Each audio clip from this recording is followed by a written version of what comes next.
I'm Fredrik Leilani, and I'm the filmmaker. And I'm Leilani Farha, and I'm the advocate.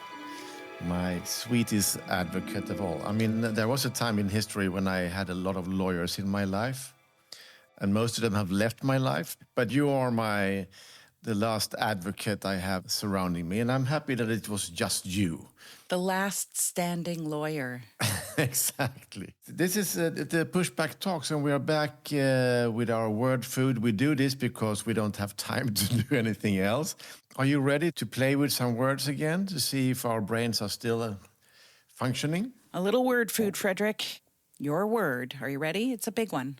Well, it's what you make of it. Okay, let's see. The word is occupied. Occupied. Oh, meaning being really busy.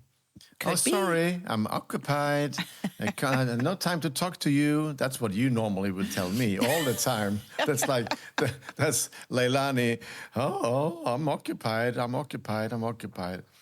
then I tell you, but you can find a little time to make your word food. And then you say, but I don't have time. I'm occupied. But then you find time. I always find time for you, Fredrik. Oh, that's nice. Occupied. Yeah, our brains are occupied with a lot of stuff. And in this time in history where there is so much information flying around or disinformation, it fills up our brains, and it in some way it confuses us and makes us tired, making us losing our focus on what's important. They occupy our brains. So I think we should free our brains from the occupation. I think that's like the first step. Don't let their language occupy your headspace and your focus. I think that's like the first start. I guess there are also something called physical occupation, taking other people's land, kind of. But it can also be, we learned when we did Push, when we talked to Saskia Sassen, that the financialization in society of, when the big money enters into our home, it's a land grab. It's not only taking away lands in Amazonas or it also happens in our cities that they are occupying land with their money, and that has an effect on us. So occupation is kind of aggressive, and I think we need to fight back, or as we say here in this podcast, push back. That's right. We need to push back. So I'm about to go off to Lisbon, Portugal, to teach a 3-day course on the right to housing to graduate students in law and undergraduate students in law, just a small cohort of students. And I've been thinking about, I'm not a teacher by nature. It doesn't come easy to me.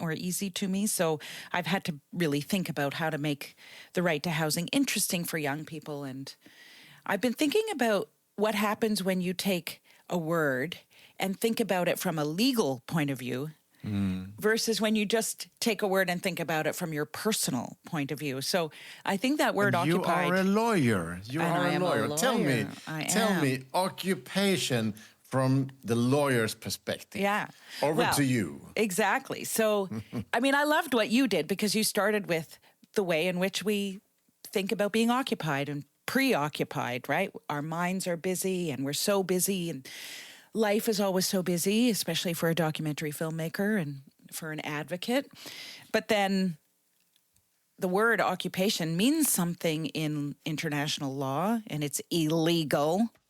And certainly Israel's occupation of Palestine and now Lebanon is illegal. And parts of Syria. And parts of Syria. And there's other places that are occupied that people don't talk about as much, like Western Sahara. And even the Kurds in Turkey feel they're occupied. Tibetans feel they're occupied. So there's a lot of occupation that goes on that is illegal from an international law point of view. And it changes how we look at the word occupation, occupied. And I certainly grew up with it as a legal term, mostly, the occupied Palestinian territories, which we now know, thanks to the International Court of Justice, is an illegal occupation. They said that 2 summers ago, July 2024. So it's just, to me, it's interesting that these words, we use them in everyday parlance, but that they actually do have some legal import, even if no one cares about international law anymore. Oh, come on. A lot of people care about international Yes. right. Most of us do, actually. I can totally understand the feeling that nobody cares. Or the leaders don't care. Not enough of leaders care. Yeah. And that's will make those leaders, they're kind of disqualifying themselves. And the future will condemn them greatly. Hopefully. I think it's, now I'm floating out of thoughts, but I was thinking of when now Trump got even more crazy, and even before that, when Biden was supporting Israel's violence on Gaza. Yes. But then Trump went even more crazy when the tariffs and all this. I think, okay, who will step out? There is a space. There is a space to stand up for some kind of dignity and something. And so now I thought, will it be Germany? It wasn't Germany. No way. Would it be Keir Starmer in the UK?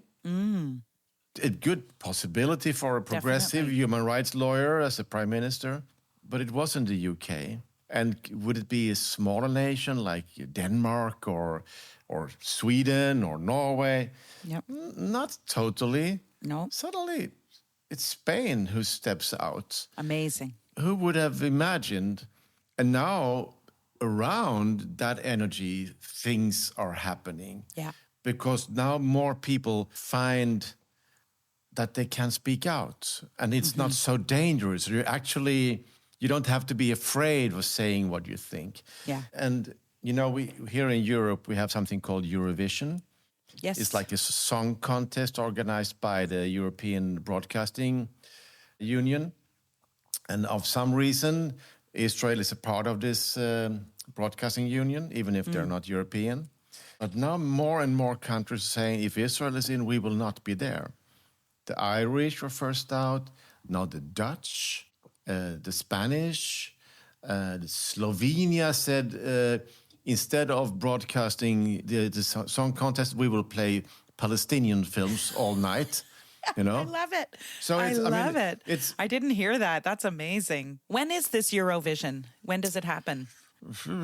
I should know. It's quite soon, I guess. Okay. There is so much every day about it. Yeah. So I don't.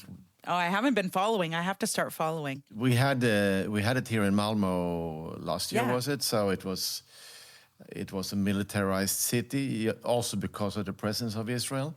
But it's really breaking out. So a lot of countries are not participating if Israel is there. Right. And this is big because this competition is important for many broadcasters. It's where they get a lot of audience. It's very popular. So it comes with a cost. And do you think that Spain taking the position it has politically has encouraged this whole pushback against Eurovision and Israel's participation? I think Spain is a part of it. Yeah. Also, Ireland is important because Right. Ireland was also really a country where the Eurovision very early on, this is from the 60s, like this, Yes. this competition is really old. And I think the Irish really loved it very early on. So they have a tradition of, winning and coming with good songs and so on. If you can call it good songs, it doesn't matter. But, so interesting about occupation or being occupied. That will occupy a lot of space in our newspapers for sure. Yeah. Yeah. And I liked what you said about financialization as a form of occupation, occupying cities, this big money, big capital coming in. And I think that's quite quite right. I talk about that as a new form of colonialism. I talk about that in my forthcoming book. What's the title of your new book? Not telling you. Gotta wait. Beginning of June, it'll be announced. Okay, so now it's time for me to hit you all over again. I will give you a springtime word. Are you ready? Mm-hmm. Dandelion. Oh. Dandelions are the Cinderella of flowers. Let's put it that way. I know they're considered a weed, but they're so beautiful. You know, that deep yellow color. If you get a field of dandelions, which, you know, a lot of North Americans would be like, oh, dandelions, they're ruining my lawn. But I love the look of all these dandelions. I also love them. Yeah. We have this image of dandelions that could kind of break through asphalt. You know, they are Exactly, surviving hardy. everything. So they are in some way also rebellious. You know, Yes, they don't take yes. shit. They just go and make seeds. Yeah. Yeah. I remember one of the first times I was in Geneva, well before I was special rapporteur. I remember on a menu seeing dandelion salad. And I was like, you know, North American. I'm like, oh, dandelion salad. Yuck. And then someone's like, no, you have to. I forget who I was with, but a woman from Quebec. And she said, oh, no, you must try it. And I tried it. It was, of course, delicious. And then I grew to love the dandelions. And I get dandelions. I have a lawn, a backyard with a lawn. And I get dandelions because it's moist and I live near a river. And I do pluck them. I don't eat them. I don't think these are the good ones to eat. No, and they're hard to pluck also because they will not survive so long time at home. But Yes. they're beautiful. They're beautiful.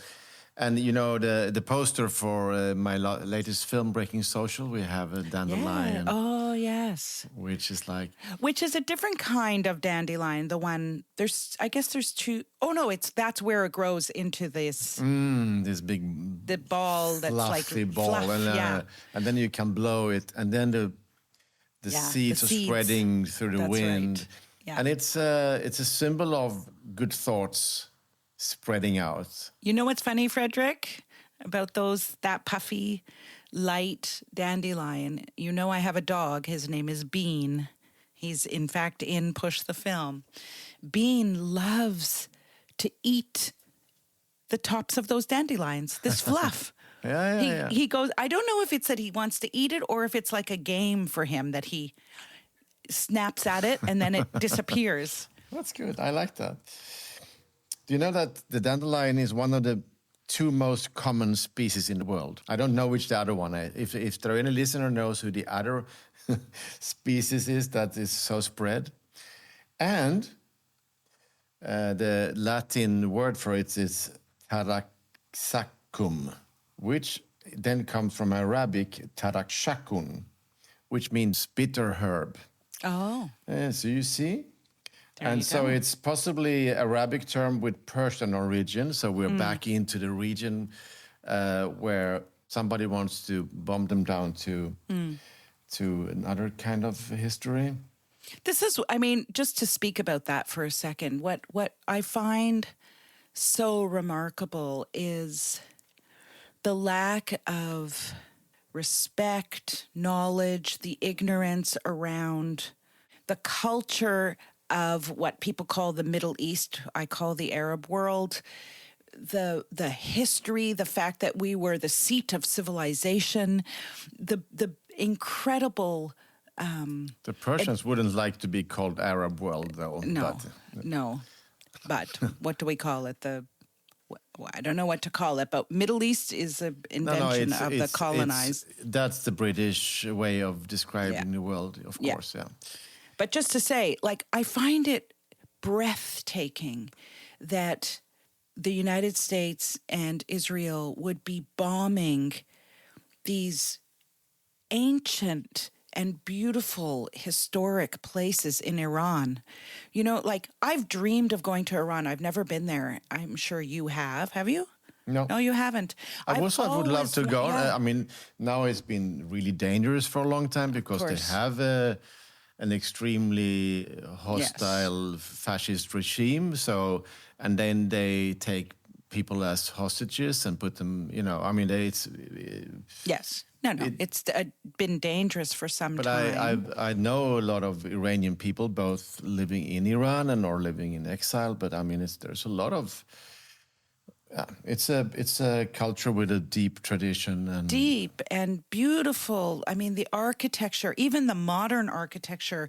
I saw an exhibit of some of the ways they're using brick now in taking old brick and repurposing it and building beautifully designed buildings. And it's like, can we please separate a regime from the role it's played in history, the current regime versus the beautiful historical sites in a place like Iran or a place like Lebanon or a place like Palestine? I mean, the idea that governments think it's okay to just destroy this history, I find it, honestly, Fredrik, I find it breathtaking. Like, it what is we're breathtaking. losing, right? What we're losing. And I gave you the word dandelion, and now you're talking about... That's me, not linear, not a linear thinker. I may be a lawyer, but I'm not linear. It's all good. It's all good.